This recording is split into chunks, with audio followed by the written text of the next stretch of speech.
Agnipath scheme लाई गई। जैसा कि आप सबने देखा होगा कि उस समय के सेनाध्यक्ष जनरल एम.एन. नरवाने, उन्होंने अपनी किताब के अंदर कुछ दिन पहले खुलासा किया कि अग्निपथ स्कीम देश की सेनाओं को चौंका देने वाली स्कीम थी। ये उनकी मांगी हुई स्कीम नहीं थी, उनकी रिक्वायरमेंट नहीं थी। वो नहीं चाहते थे कि कोई भी अग्निपथ स्कीम के तहत अग्निवीर भर्ती हो। वो रेगुलर सेना चाहते थे, क्योंकि दो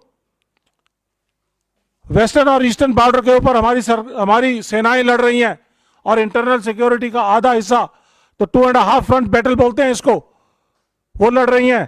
तो हमें कॉन्ट्रैक्ट वाली फौज नहीं चाहिए थी, हमें रेगुलर सैनिक चाहिए थे। उन्होंने यहां तक भी अपने वक्तव्य में कहा कि ये जो चौंका देने वाली स्कीम आई, उसके तहत सिर्फ 20,000 रुपए में अग्निवीर को भर्ती करने का प्रपोजल था, जिसे उन्होंने बहुत ही मशक्कत से लड़ झगड़ कर मोदी सरकार से 30,000 कराया। आपको मालूम होना चाहिए कि रेगुलर सैनिक जो है वो जब सेना में भर्ती होता है तो 45,000 से ज्यादा उसको तनख्वाह मिलती है और बहुत सारे बेनिफिट मिलते हैं। अग्निवीर को उससे महरूम रखा गया। लेकिन यहां पे मुद्दा, सबसे बड़ा मुद्दा यह है कि हमारे देश के बेरोजगार युवाओं को एक सपने से महरूम किया गया, देश सेवा के सपने से महरूम किया गया। चयनित होने के बाद भी 1.5 लाख से ज्यादा युवाओं को ज्वाइनिंग लेटर नहीं दिया गया। आर्मी में तकरीबन 97 भर्तियां की गई 2019, 20, 21 में, उन सबको रद्द कर दिया गया। और सबसे बड़ा काम यह किया कि जो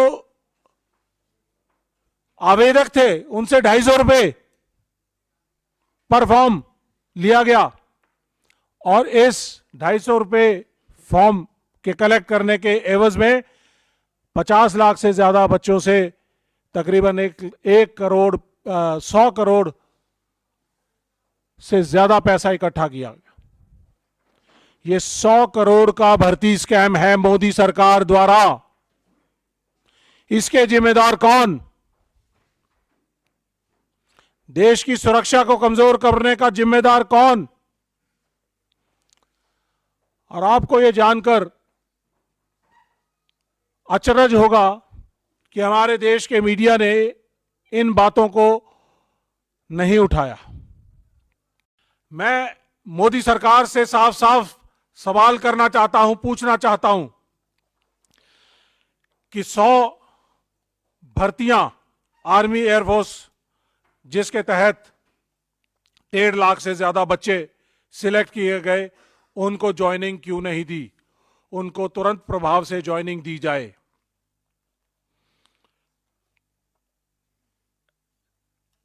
भर्ती फीस के नाम पे जो 100 करोड़ रुपए से ज्यादा का पैसा आपने इकट्ठा किया है,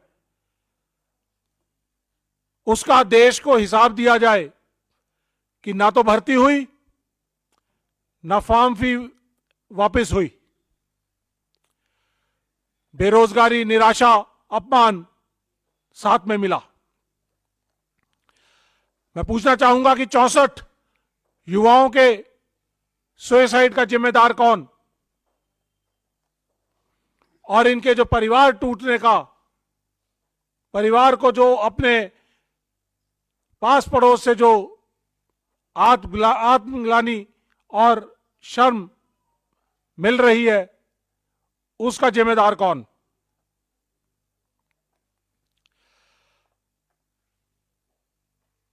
मैं मोदी सरकार से आपके जरिए रिक्वेस्ट करूंगा कि इन 1.5 लाख युवाओं को दर बदर भटकने ना दिया जाए। इनको सम्मान दिया जाए, इन्होंने सारी भर्ती प्रक्रियाओं को पूरा किया है। ये देश में रेगुलर सैनिक भर्ती होने लायक हैं और इनको 1 साल पहले ही आपने भर्ती से महरूम किया है। इन सभी युवाओं को 1 या 1.5 साल का एज का रिलैक्सेशन देके इनको भर्ती किया जाए। ये मेरी मोदी सरकार से डिमांड है।